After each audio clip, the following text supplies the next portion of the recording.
Right. So thank you all for attending. I'm glad to talk a little bit about what I've been doing for the last few years.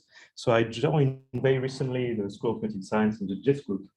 Um, I come from France. I was a professor in Brittany for a couple of years, but I was in Glasgow before that, so I'm not completely new. I've been in the school since December, so I know a little bit. But I know most of you now. So I think I'm happy to have the opportunity to discuss a bit what I've been doing. So I've titled this talk Virtual Social Interactions for Social Skills Training. Virtual social interactions, that's really my core area, and I'll talk a bit about what I mean by that. Social skills training has been my primary domain of application, let's say. And I think I'm mostly going to discuss one project I've been working on over the years on public speaking training, because I think it shows well my different areas of research. So social skills, this is the classic introduction. They're crucial. They're more and more important potentially after these 2 years potentially of lack of social interaction. And I've always been fascinated by the idea of having tools to train them. And I'm an enormous geek, obviously, and I've liked video games for a young age, and I was always fascinated with actually doing things that are useful. So social skills are really important. How do we train them usually? So you may have been to coaching seminars on leadership and public speaking workshops and stuff like this. Those are very important methods, very efficient.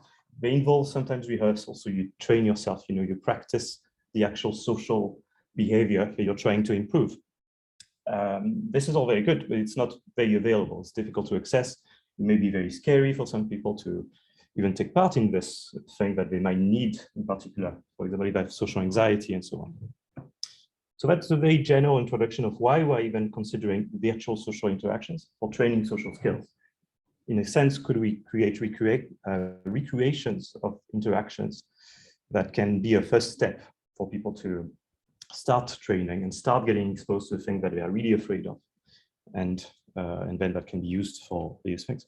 So some examples: public speaking anxiety, extremely prevalent. Some people say it's the first fear for many people, below fear of death potentially, but so it's crazy prevalent.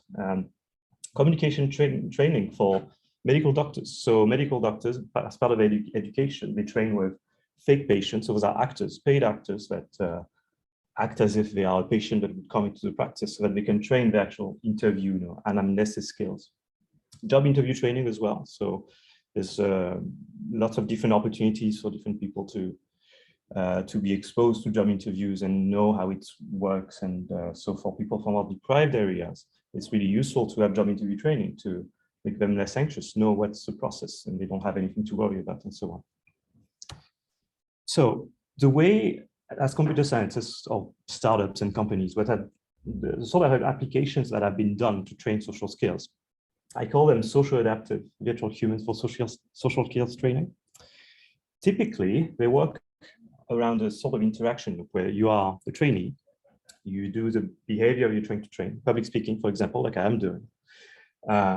And some components detect the non-verbal, and actually I should say verbal as well. So signals, social signals of interest. Then some form of performance or metric is evaluated. It could actually be also your anxiety, stress. And depending on how you perform, then we update the scenario of the affective state of the virtual humans, for example. So the recruiter could become very aggressive or something like this. And then we display this in the states, in the scenario. We branch the scenario into different directions. So those are how these applications usually work. And there's often also an after action sort of report. So did you do well? Did you not do well? Etc. The questions I've been asking myself, and I think you need to ask yourself when you see those applications, is, are they actually efficient for training? Under which conditions? For whom are they efficient? For everyone, or just for one particular category of people? Then, so to recreate these situations, we use virtual humans that we animate. We give them behavior. It can be scripted or it can be quite complex. How do we do this? What are models that can be used to choose the right behaviors, for example? So for a job interview, how would you choose the behavior of that virtual recruiter? And then how is this perceived by the person? What effects does it have? Does it actually manage to induce some stress, for example? And finally, can we actually predict that person's performance? Can we predict what would be a public speaking quality score or something like this? And can we use that to feed back into the interaction? So those have been essentially the three pillars of my research since I started my PhD 10 years ago. And so designing this essentially what I call interaction paradigms. So ideas of how to create those serious games, what activities do we do, and evaluating them. Second, how to plan the behavior of the virtual characters. What sort of facial expressions, what sort of gestures are we going to give them, when, why, and so on. And finally, can we use machine learning to predict the performance of a person in real time with some degree of precision, given all the subjectivity there is obviously about social behavior. So that was the introduction, and usually you would think this comes first, but I wanted to start the topic by presenting why I'm interested in these things. So just a very quick background. I started a PhD in France at Télécom Paris until 2015 at Catherine Pelachot's lab. So this is a big virtual humans lab where the research in this lab is mostly devoted to creating these virtual characters and making sure they express emotions in a valid way, for example. I went to Tokyo for a bit, and mostly I spent 3 years in the US as a postdoc, where I worked on public speaking training, and this will be most of what I talk about. And then I came to Glasgow actually for a year when I was actually in the school of psychology. So very related to the social AI CDT topics, as you can imagine. Came back to France for a little bit for my first academic position, but I was so attached to Glasgow that I came back. And so that's my background. So some of the projects I've worked on, it's not exhaustive, I worked on other things, but to give you some ideas. My PhD project, I was trying to create a job interview simulation program. It was a big European project called TARDIS. And so my PhD topic was, how do we choose the behaviors of virtual characters to express different social emotional attitudes, like a dominant recruiter, a friendly recruiter, and so on. Another project that I've really worked on for a while, and I'm still working on, is public speaking training. So there's lots of different aspects of this. And also I'm working on team collaboration now. Can we assess collaboration between different people? Do they understand each other? Are they aware of what others are doing? And we apply this actually to also very critical situations like the operating room in Nantes and in Paris. So today I'm mostly going to speak about the public speaking training project, which we call Cicero in the US, because I think it gives you a good overview of those three pillars that I've talked about. Three pillars that were, are these systems efficient for training? So basically, user-centric, is this useful? Then the virtual humans planning generation of behavior theme, which is here. What are virtual audiences? How do we choose their behavior? How are they perceived? What effects do they have? And finally, public speaking performance evaluation with machine learning. And you would think that obviously this, I'll start with the beginning. So you would build a virtual audience, you would build a system to predict the performance of people. And I'm going to start with the beginning because that's with the evaluation of these systems. Because we started this big project with a pilot study, which looked a bit ridiculous, you'll see. So this was a pilot study I did in around 2015 in the US, where we had this prototype of a virtual audience, and they're all the same person, but with different shirts and different hair colors. And this was really to validate those general ideas. Are these systems useful? Can we find interaction paradigms that are useful for training? And do they have any effect? What do people perceive in virtual audiences? So in my pilot study, we designed a very simplistic, nearly Pavlovian paradigm, where we try to feedback, to do reinforcement feedback on one subpart of your behavior. So my behavior is very complex. There's gaze, there's gestures, and so on. And here we focused on one thing. Because either do you look at the audience or not? Or do you hesitate or do you not? Like disfluences like and ahs, stuff like that. And so the audience, if you did everything correctly, so you looked at the audience, they would nod emphatically and they would lean towards you and so on. So they would display positive behaviors. And if you didn't, they would display negative behaviors and would have alternative conditions with graphical feedback, so a sort of green or red bar, so very simple things, or nothing, just a virtual audience that is very passive, it doesn't do anything. And we wanted to compare those different conditions. So we did, that pilot study involved 3 different conditions, the interactive audience, the control condition, where it's just an audience that doesn't do anything, although arguably we always do something, even when there's no nodding and so on, and the direct feedback. And what we did is we evaluated public speaking. There was a before test presentation, after training presentation, in the middle they trained with our system. And we had experts of public speaking assess their behavior on 10 different aspects before and after. So it was like low-level behaviors, like how was the eye contact? Was it good, bad? But also global and more complex markers, like the confidence of that person. Were they confident, not confident? Was the performance globally good or poor? And so on. And so the results were the following. Essentially, we found that the interactive condition, not unsurprisingly, was more engaging, more fun, more challenging, and so on. So generally, from, let's say, a user experience perspective, people preferred it. In terms of actually improving your behavior, so that was for the overall performance metrics. It did improve behavior of people as rated by experts, again, but not more than the control condition, more than the direct feedback, however. And finally, what was interesting is that we saw a ceiling effect between people that were essentially rated as weak public speakers in the beginning, and obviously good speakers. So it's quite natural that good public speakers will not benefit so much from this sort of training. So if you've already achieved a certain level of performance, you can't, increase it even more. So the takeaway, and again, this was very much a pilot study, was our system was engaging and challenging. It improved behavior, but not so much more than just having basically a passive audience that didn't do anything. So it spurred us to do more research. And to go back to these questions, first, can we make a virtual audience system that was, less with more characters, and that we control the behavior of more explicitly? So the big question here, so I'm reaching on the virtual audience behavior generation topic, is we have this audience of virtual characters, or here, for example, real people. There's a lack of understanding of how this myriad of signals that are being sent of, let's say, different virtual characters that do lots of different things, perhaps positive, negative behavior, how they are integrated in the coherent whole. So that was essentially a research question. How do we create a virtual audience model that creates an overall impression with, small individual behaviors? And what is the impact of different types of audience behavior? So we were the first to look at virtual audiences. Slater and Bertal also in the past, in very early virtual reality experiments, they showed that depending on the behavior of different virtual characters in an audience, it can trigger more public speaking anxiety. So more like, extreme behavior here, like sleeping on the table and so on.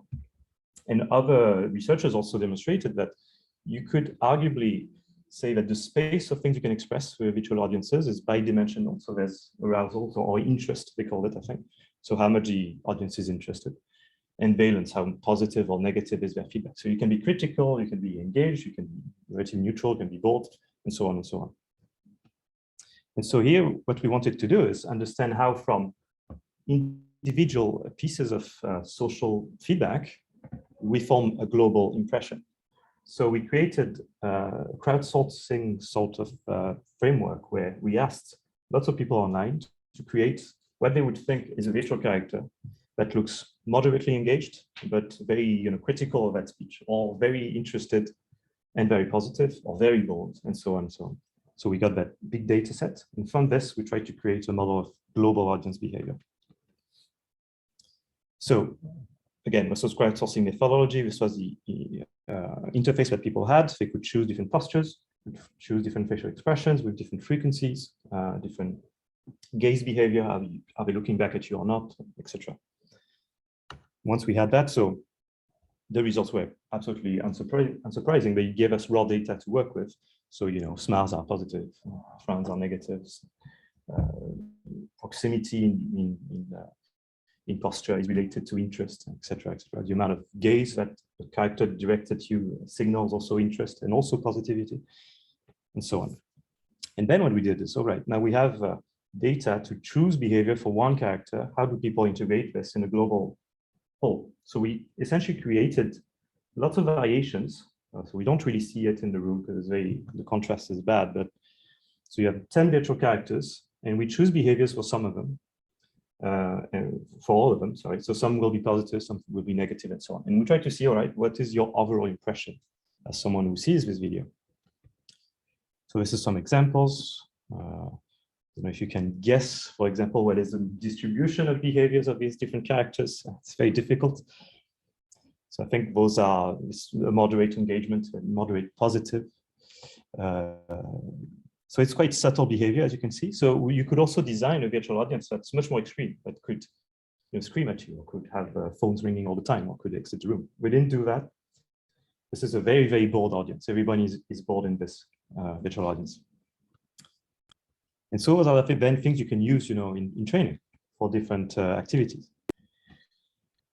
And essentially what we found is that, and it's also very unsurprising, but it's pretty good from a control perspective, from a software engineering perspective, which is that the global perception of the virtual audience is incrementally changed. Let's say if you try to express a positivity globally, well, you just increase the amount of positive characters. So it's very unsurprising. There's some interesting results still. So negative behavior is stronger. I think it's also something that is quite common in other settings in psychology. So negative behaviors are more impactful. You have a couple of negative characters, they'll have more impact than a couple of positive characters, and so on.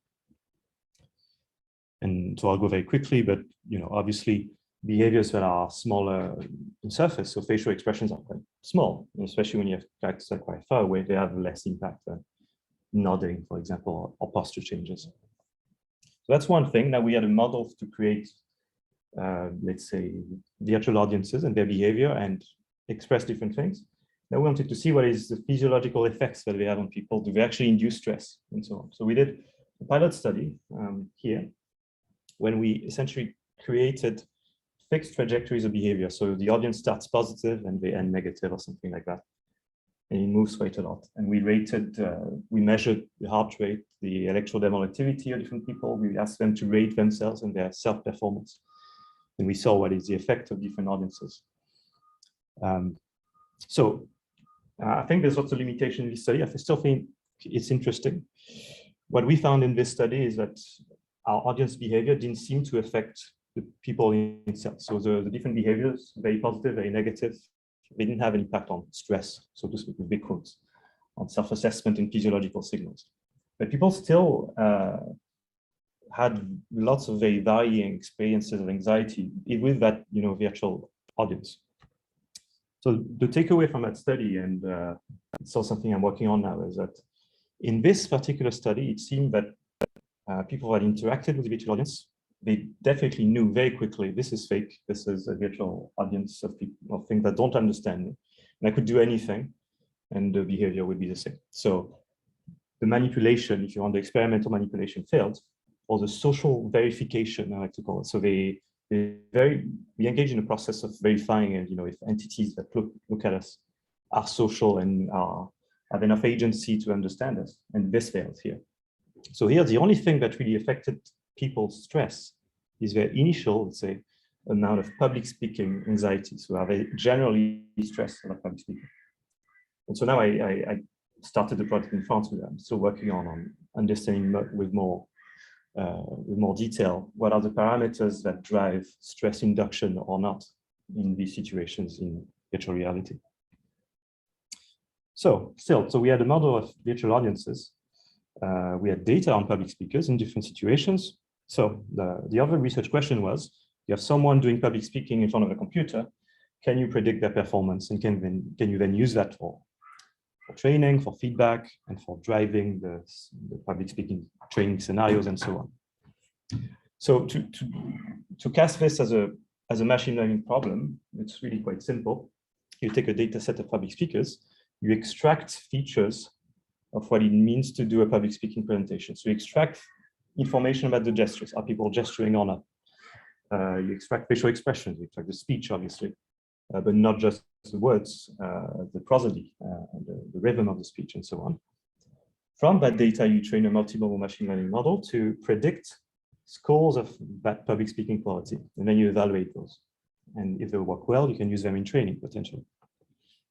So this was at the beginning of the big deep learning explosion. So we still had let's say, let's call that a classical machine learning approach, where we define facial expression features that were interesting for us, the vocal features.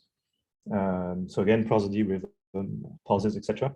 Verbal features, so what types of words are used, grammatical features, bodily features, movement, etc., etc. And we combine them and we try to create models to predict this. So again, it's quite interesting actually to look at this now, because it's a bit outdated. Now you would use deep learning representations probably for most of these different things, but we use essentially different libraries to extract facial expression and so on. The models still work pretty well, and I think there are interesting things to see here. So we reached for some of these 10 again, so this is using the pilot study data. So we have 10 markers of quality of public speaking. So you could predict with some degree of precision, the quality, let's say expert ratings. You can predict expert ratings of public speaking video from these markers. Interestingly, and I think this is probably a common finding, the acoustic markers work much better than the visual markers. You know, facial expression data from 3 meters with a 1080p camera is not going to be great, but audio data is always usually quite good. And you know, those behaviors are related. You know, speech and gesture are intimately related. So yeah, you may not need actually gestural data to predict the quality of gestures, interestingly, if you have the speech. And with the same for anxiety prediction, can we predict from someone's performance of public speaking? Can we predict their public speaking anxiety in general? And you can do that also with a certain degree of precision. So now to tie it back together, I'll go back to the first research questions, which again should be the end, which is, are these systems efficient for training? If you put all these things together, can you have an adaptive social system that is useful for training social skills? So the pilot study was limited, as you remember, it was all the same guy doing that very simple reinforcement behavior. We didn't evaluate that feedback behavior model. We had no other forms of feedback. We didn't have after action feedback, you know, doing like graphs, for example, or personalized feedback, giving you some sense of how your behavior is. We hadn't validated the behavior of the virtual characters. And so we did basically a replication of that study with our new model, our new virtual audience, our new machine learning prediction models. And we try to see, is that more complex, more established and validated framework useful for training? So there's different components.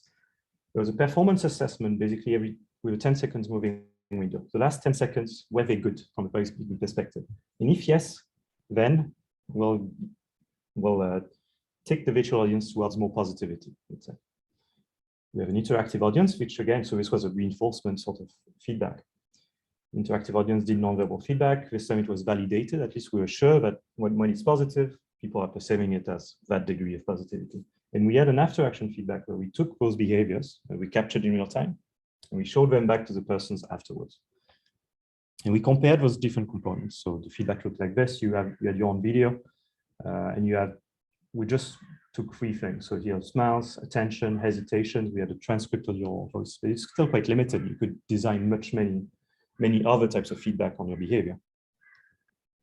And we compared these different components. So you could either train with a passive audience, so didn't do anything, and with personalized feedback, or with just your video, or with nothing. Or you could have the interactive audience, and again, no video, just your video, or video and personalized feedback. So by personalized feedback, I mean the graphs of your behavior and analysis of that behavior. Like, oh, you looked at the audience more than 80% of the time, that's very good. And so what did we find? So in terms of is the audience interactivity, I think that model of an interactive audience that reacts to, is that useful in terms of training, user experience, and so on? Well, it wasn't really useful for training at all. So people that interacted with this, they didn't seem to improve more than people interacting with the passive audience. So remember the first pilot study, control versus interactive audience, was kind of the same. But similarly, we found that it leads to a much higher engagement, enjoyment, potential for improvement, and so on. The first question was, is the after-action feedback useful, and for what? And here we found that people are interacting with a personalized feedback. So a feedback that's not just your video, but your video augmented with, oh, you looked at the audience that percent of the time, some graph allowing you to explore your data, and again, in a very crude way. So this increased some measures of performance, like overall performance, confidence, etc. But there was no difference in user experience. So people don't enjoy interacting with this particularly. So I think the takeaways, and there's still ongoing work, and I think there's lots of things to improve, is that similarly to the pilot study, if you have an interactive audience, a gamified sort of like social skills training tool, this is engaging. Why this is important is that I think, perhaps the biggest, most important thing when you train a skill is time on task, is how much time do you actually engage with the training, and you actually engage in that activities related to the training, so practice. And so we can hope at least that having a more engaging and fun system makes people engage more. The second thing was, so you can have a very gamified and fun and interactive audience. It reacts to you. People don't really use that. Well, it's not that they don't use that, but it's not useful for training something precisely. It's too implicit, it's too subtle potentially. Whereas the specific feedback, when it's personalized, leads to actual training outcomes. So the takeaway is you probably need to combine these different components. And I think there's still much to do, and I've got continuing projects to try to see can we create better feedback, different types of feedback tools, different paradigms of audiences. And so to conclude with this, I have no idea on time. I didn't look at all at the time. We didn't love it. Okay, still some time? Or? Yeah, still 5 minutes. Okay, well, I mean, I can maybe talk about other things. So from this project, essentially from this last study, which was around 2019, there's a couple of new projects, which I'll talk a bit more then. So the first is I call it the MISSI project for modeling the induction of social stress in interactive virtual environments. And this is a continuation of what I showed, that teaser on physiological analysis of people's reaction to virtual audiences. So as I showed before, we couldn't really, in that preliminary experiment, demonstrate that our virtual audiences, so its different behaviors, lead to differences in reactions in terms of stress, subjective or physiological markers at least.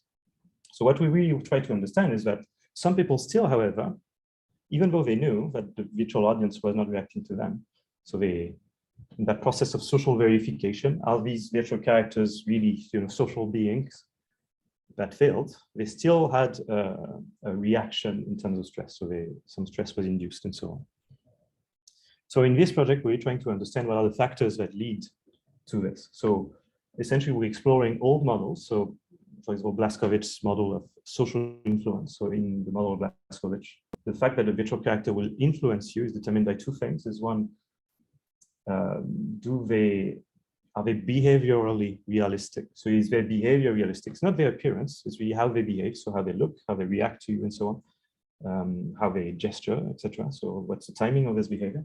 And the other thing is the agency. Do you believe that behind this 3D thing is there a process that has agency, so that is capable of making decisions, and there can be different consequences for you as a result of these decisions. So we're exploring this model to try to apply it to virtual social interactions in particular, and try to see, so how can we create audiences that give a sense of agency? How can we do that? Do we actually need them to talk or do anything particular? Is that subtle behavior not enough?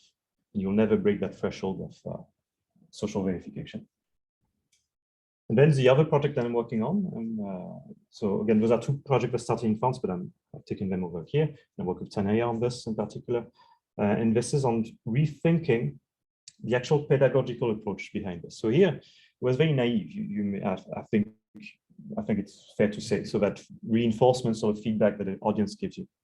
And then we just give you some general feedback about your behavior. When you actually do coaching, public speaking coaching, you get lots of activities and exercises.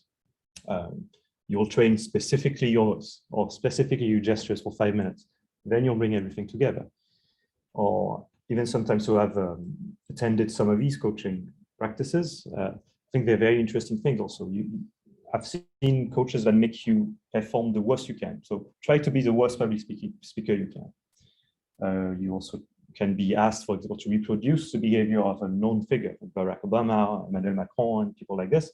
Try to reproduce how they behave. And those are all interesting exercises, which in the literature on these systems of virtual social skills training none of this is explored. It's always like you're going to take the complete picture of your public speaking in a public speaking situation, and that's what you want.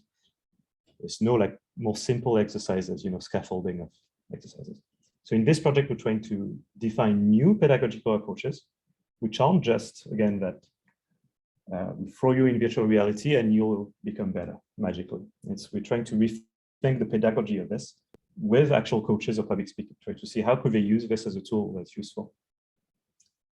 And what does virtual reality and AI afford us that is useful for people? And we also try, for example, to do feedback that is understandable and explainable in terms of social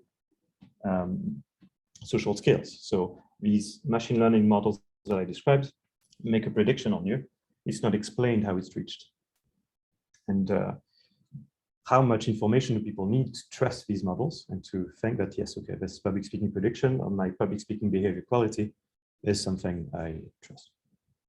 So that's our two of the big projects that keep me busy right now. I think I'll close here if you have any questions.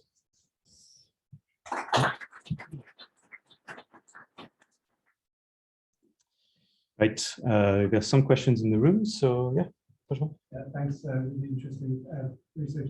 So, from what I understand, you're kind of separating the content that is being delivered from how it's being delivered, right? So, in a way, it doesn't even matter what the person is saying. They can just stand there and just like mime and do stuff, and you're like, oh, you're the public speaker. Yeah, so absolutely. This is, I think, a problem that many people encounter when you deal with this complex, social behavior. You try to get at the first thing working, and what is going to be for public speaking training is going to be the most useful and low-hanging fruit. When you actually want to improve someone's public speaking, you don't just improve their gestures. You teach them to think and reflect: what is my audience? Who am I going to be talking to? How should I organize my speech? How should I react to an audience that is uncooperative and so on? So, and obviously then this, what are you talking about? How do you select the information that you are going to convey? And this, because it's much more complex, I think at the time of these projects, we didn't have, like, for example, text embeddings to try to tackle the content of the speech. So we all had those surface behaviors. That's what we looked at. But I think, obviously, this is what we need to aspire to. We need to have systems that also analyze how you present the information, not just how you deliver it. So we focused on the delivery, but not the content. That's absolutely true. Because, like, it's sorry, just to follow up, I'm not question or comment, but like, it's kind of understood that, like, let's say in stand-up comedy, the same material with the same delivery will maybe, as they call it, bomb somewhere, whereas it will kill somewhere else. So it also depends on the audience as well. So yeah. So the question was, and sorry, I didn't repeat the other question for the people outside, was essentially here we also don't consider the audience we're talking to. Some people do this. So there are some interesting recent works on trying to integrate actually the audience reaction, the actual audience reaction, to predict the public speaking quality. An interesting thing I didn't mention is when we looked at how to create those virtual audiences behaviors, first thing we did was we looked at actual audiences, so people like you. And so we had videos, we looked on YouTube, videos of different audiences, but in reality, people don't do much, actually. And so for training, if you wanted to have this idea of the behavior being reactive to you as a sort of like implicit feedback, that you will be able as a trainee to recognize implicitly, so it's not going to disturb you as you do your public speaking. Well, taking real world data is not going to really help. Still, so now there are people trying to assess behavior with an audience perspective. So they look actually at the behavior of the audience themselves, their physiological reactions, try to help that in predict the public speaking quality. I'm not sure that answered your question, but yeah, it's just quite interesting. Yeah, thanks. Thank you. Yeah, maybe I'll take Marwa's question, so you can all see it, but I'll say it. Marwa, you want to say it out loud, maybe? Yeah, sure. I don't know if I'm here there, but yeah, I think great talk. Thank you. I have a question regarding the stress, measuring stress. Did you compare between perceived stress compared to felt? So maybe some people can hide their stress level and still have a great talk, for example, despite being stressed? I'm wondering, how did you look into these? So we didn't look at this, no.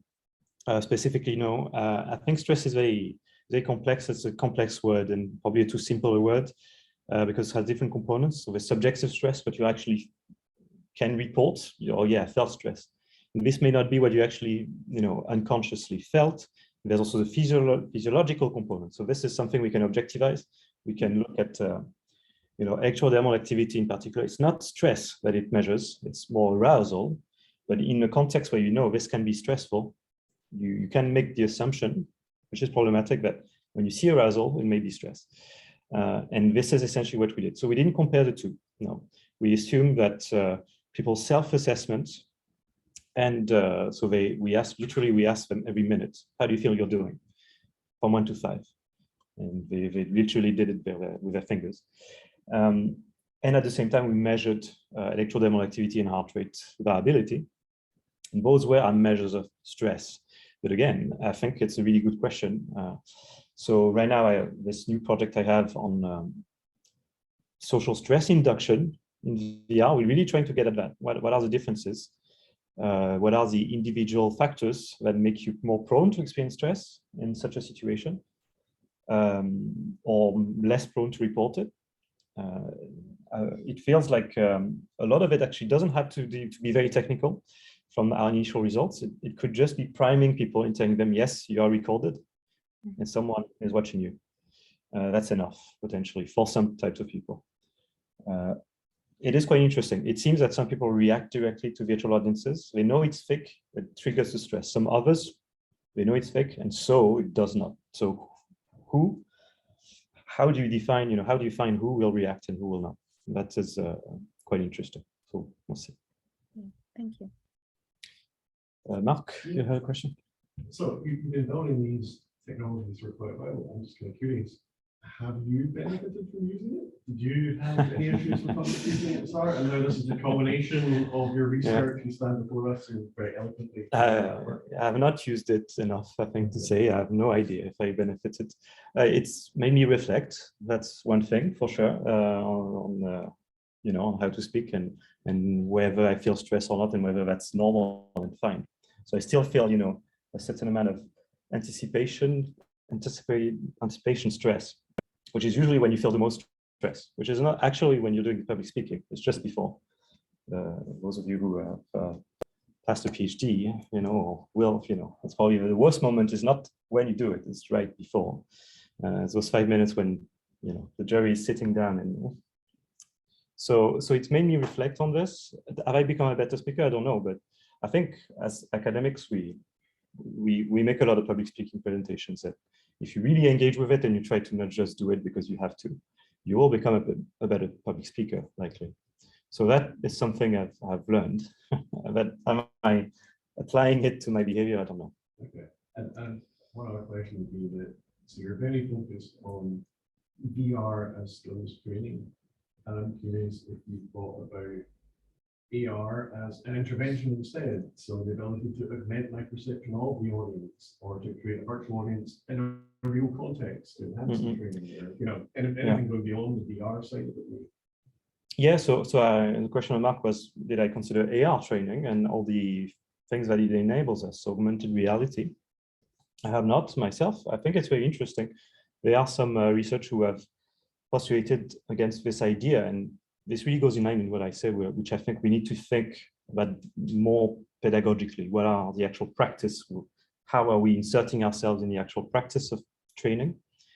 There are some researchers trying to do like a friendly face in the crowd, they call it. So you have an AR, classes, and you have your virtual buddy, which you can refer to, and they will be encouraging, and they will help you. There's some people who have an idea of a virtual co-presenter that you can, help you, and that's a virtual character, or can be someone else. So I've not experienced it myself. It might be very interesting, also because there's really a physical aspect to it. So you do public speaking in a room, and if you have access to that room, you can train in situ. And so those are actually, yes, these are the kind of questions we try to ask ourselves in these new projects. What if you know the person that will be there, and you know the kind of question they'll ask? Should you, write a little software that allows you to experience that in advance? Is it better to recreate a virtual character that resembles someone you know? Well, better.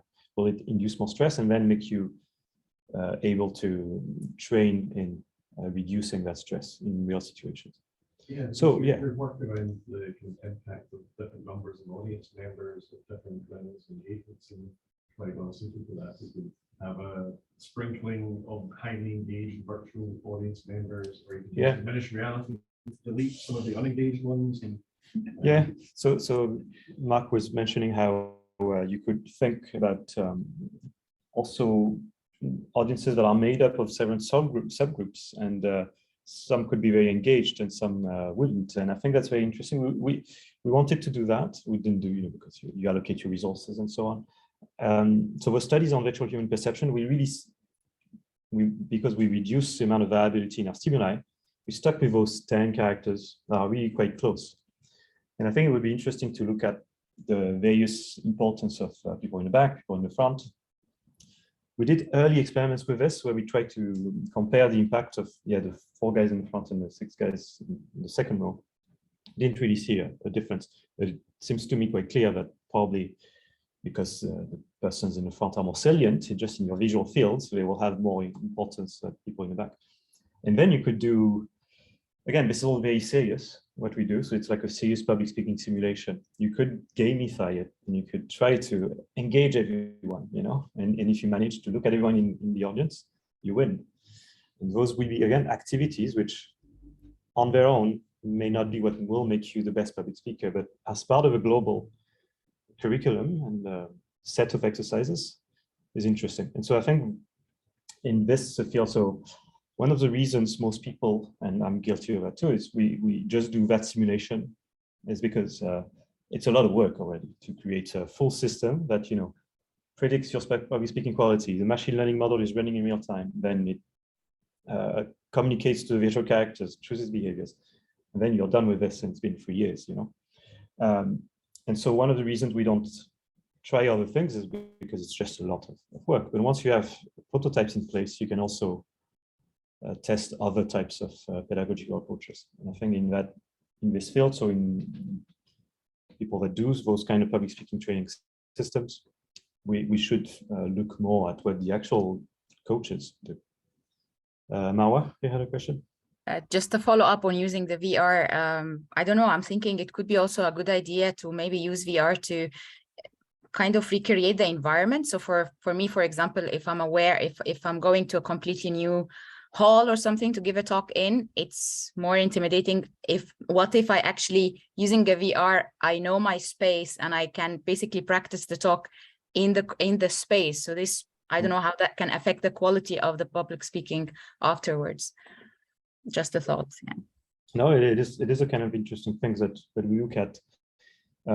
Is this what drives the stress? Is the environment playing a role? So there's a classic stress induction paradigm called the trio social stress test, where you are asked to present yourself for 5 minutes in front of 3 people. They are in white blouses, and they just look at you and they are in poker face. They're very neutral. And this is very stressful. I think it's one of the golden standards in stress induction in the lab. For many reasons, probably because it's very uncertain, you're being judged and you don't know what they think. Obviously, it's been replicated in VR, because the problem with real confederates is that you can't completely control your behavior. So you will always leak something. And virtual characters, well, they won't. You completely control them. So I think some people have actually demonstrated that in this kind of paradigm, something as simple as, is there a window in the room, has effect on your stress. If there's a window in the room, you are less stressed. So it's not like the effect size, this is quite tiny, but it exists. So I think it is quite interesting. Then you would have to frame, is this a tool that people would use when they prepare actually something, or is it that at some point in their life they engage in a public speaking coaching moment for a few weeks, which is usually what we do, and then they are trained. So yeah, something more lifelong training. It was actually interesting. Mohammed? Yeah, so I remember the paper from Kai some years back where they had the audience wear BCIs and they visualized the speaker things like how much attention people are paying to how attentive the audience is to the talk and so on. And it was interesting because, for example, when the speaker would say a joke, you would see the skills would clearly reflect that. So I was wondering, because back then what I thought that like, it's ever going to happen that people will be wearing BCIs in a lecture hall and that I thought about privacy, etc.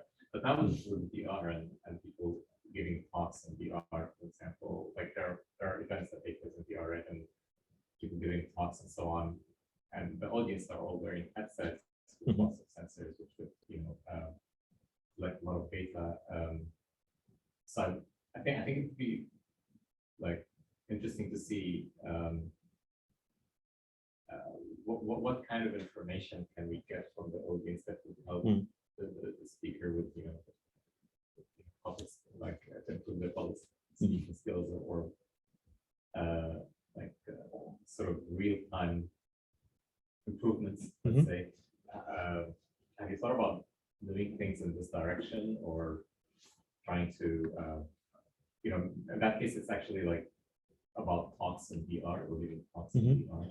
So Mohammed was talking about how so there are some researchers who actually put BCI and EEG measurement devices on audience members to try to capture data when they attend public speaking and how this data could be used. And for example, in VR, future VR headsets will potentially have all these physiological sensors, and how could that be used? So I haven't really considered this yet. I think for one thing, it would be interesting because we rely on third-party measurements on public speaking quality.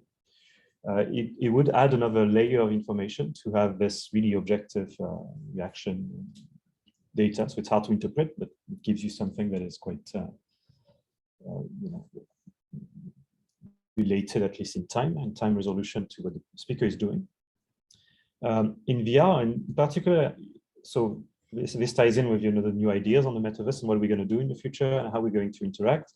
Will the public speaking in the future will be mixed, with real people in VR, and will we all share that space? So there are only very interesting questions, and how you would get feedback from them. So some people are looking at getting real-time graphical feedback of are people interested, for example. Those things are usually very distracting. So most of the systems that I've seen, so you have in your visual field, you have some form of feedback, could be a gauge, could be whatever you want, a sort of feedback, an icon that pops in or out, speak louder, something like this. And usually it's very distracting and there's a problem of cognitive load. So the first thing I would think is how to design a system that filters that information so that it's useful to you. But more generally, I think the idea of how will we imagine the future of communication like this is really interesting.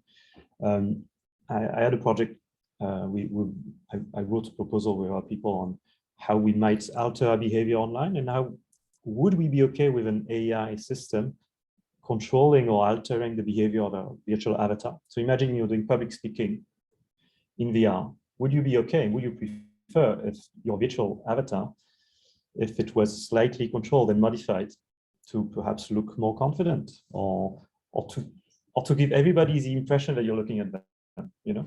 Is that okay? So you would be manipulating your behavior, which would be deceiving, but if everybody's on board. So these bring new interesting questions on generally interacting socially at a distance. So yeah. So it's not really a question again, it's more ideas on. Certainly, I think with the future of conferences, so we've all done hybrid conferences these days with more or less success. And there's obviously the modern question on, should we really go to Hawaii to talk to 100 people for 3 days and come back? And should we instead generalize hybrid conferences, but better because they're not great right now? And this is really interesting. How could we imagine novel forms of communication? All right. Okay. Tanaya, yeah. Just a quick question. How long were these training sessions, and do you have any plans to do longitudinal study? Actually, that's a very good question and a good point, because I didn't mention it. Those training tools we use, and I asked how long were the training sessions? Usually very short. It was, experimental paradigms that would be done within a couple hours. So at the most, and would always be done on the same day. All of these are also limitations. How much can you really improve, in that time? And also how much would that improvement really carry over time? So I've always wanted to do a longitudinal study around this, but it's obviously very difficult. I think it is quite interesting. It would open the doors and to lots of other ways of training, perhaps shorter bursts of training, but spread over time. But would people re-engage with this, or would they? How much attrition would you have if you let people train once every week for 5 minutes? Potentially, it would lead to probably better improvements, better occasions to reflect on your past performances. But yeah, so these were very short, and that's, I think, definitely. And currently, the only metric that you're using is self-assessment. So the different metrics we had were assessments by third parties primarily. So primarily experts, which could be experts or lay people, crowdsourced people, and objective measures of behavior. So you looked at the audience, or you didn't. This is something we can objectively count.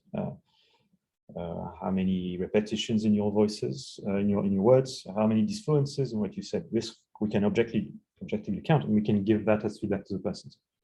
So yeah, it's an interesting question on how do you spread out the training. And I think you always come back to the same question: is how we do our research in isolation, but how do we actually involve it and include it in real practice?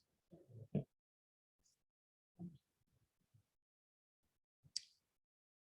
Any other questions? Another question? Okay, so let's thank you.